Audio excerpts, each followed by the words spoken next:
C'est les personnes qui côtoient de plus près l'enfant et souvent les premiers aussi acteurs au niveau du développement de l'enfant. Donc souvent ça va être l'assistante maternelle ou dans le personnel dans les crèches aussi et les enseignants.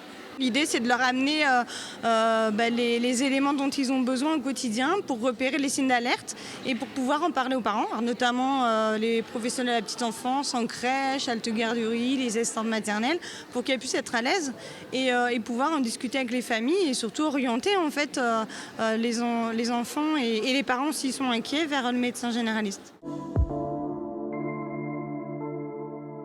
Ça va être des signes essentiellement portés sur le langage, le développement du langage, le développement de la marche, le développement du jeu, le développement des relations sociales avec les pairs, avec les adultes, les pairs PAIR, la communication verbale et non verbale, tout ce qui est dans le regard, les gestes et la parole, si la communication est fonctionnelle ou pas.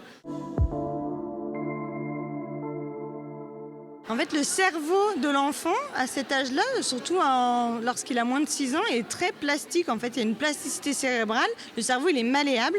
Et plus on va intervenir précocement, plus les connexions au niveau du cerveau elles vont se multiplier, elles vont s'enrichir. Et ça va permettre de modifier la trajectoire développementale de l'enfant pour réduire ses difficultés, éviter le surhandicap. Enfin, voilà, on va vraiment accompagner l'enfant dans son développement.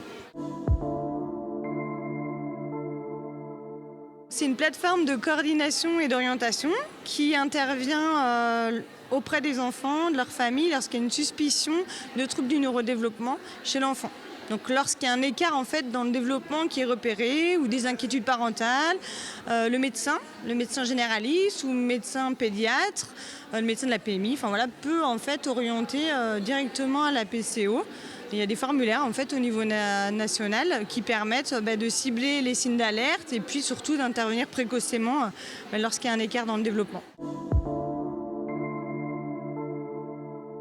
Aujourd'hui, sur la PCO, on a majoritairement des enfants qui ont un retard global au niveau de leur développement ou qui présentent des signes d'alerte d'un trouble du spectre de l'autisme. Ça arrive également, c'est la majorité des enfants. La PCO est départementale, donc on intervient sur tout le département. On a des partenaires qui ont conventionné avec nous, des professionnels libéraux qui ont contractualisé, ce qui permet d'être au plus proche en fait, des familles et de proposer des prises en charge vraiment à proximité du domicile.